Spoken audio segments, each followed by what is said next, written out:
একদম সুন্দরভাবে সেজে উঠেছে।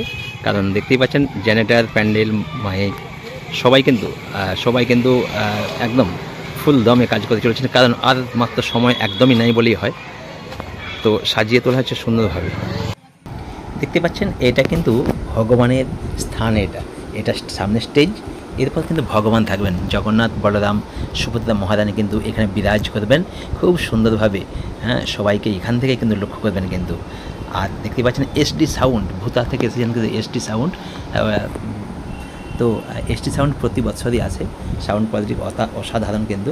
তো এই যে দেখতে পাচ্ছেন তারা কিন্তু ফুল দমে কাজে নেমে পড়েছেন। কারণ আগামীকালই তো রথ। তো সেই জন্য আজকে কিন্তু সুন্দরভাবে সেজে উঠছে আমাদের এই কলাইকুণ্ডু স্কুল প্রাঙ্গণটা।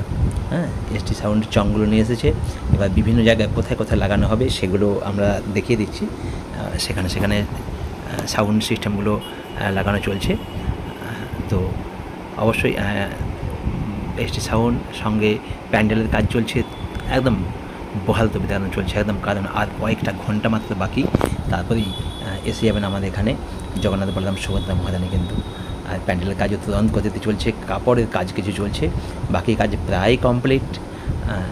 সেটাই কিন্তু চলছে। ঘুরে ঘুরে আমি একটু দেখিয়ে দিচ্ছি। এই যে পাখাগুলো লাগানো হচ্ছে যাতে কোনো ভক্তের কোনো অসুবিধা না হয়। পুরো প্যান্ডেলটাই জুড়েই কিন্তু পাখার ব্যবস্থা থাকতে, যদিও বর্ষা, যদিও বৃষ্টির সম্ভাবনা, বৃষ্টি হচ্ছে, তবুও কিন্তু গরম তো থাকতেই পারে। সেই জন্য কিন্তু পাখাগুলো লাগিয়ে দেওয়া হচ্ছে। সেই সঙ্গে সাউন্ড সিস্টেম, সেই সঙ্গে প্যান্ডেল ডেকোরেটরের কাজ, সবাই কিন্তু খুব মানে কী বলবো, চলতি যাতে কাজটা সম্পন্ন করা যায় সেই উদ্দেশ্যে কিন্তু সবাই কিন্তু লেগেছে। আর রয়েছে কিন্তু ওয়াইফাই কানেকশান কিন্তু রাখা আছে। আর এই দুটো দেখেছেন, এগুলো স্টল বানানো হয়েছে। এখানে কিন্তু বিভিন্ন রকমের স্টল থাকবে, অফিস থাকবে, স্টল থাকবে। যারা আসেননি অবশ্যই আসবেন কিন্তু। সুলতাননগর থেকে মাত্র 2 কিলোমিটার কলাইকুণ্ডু বাস স্ট্যান্ডের বিদ্যালয় প্রাঙ্গণেই কিন্তু এই রথযাত্রা মহোৎসব।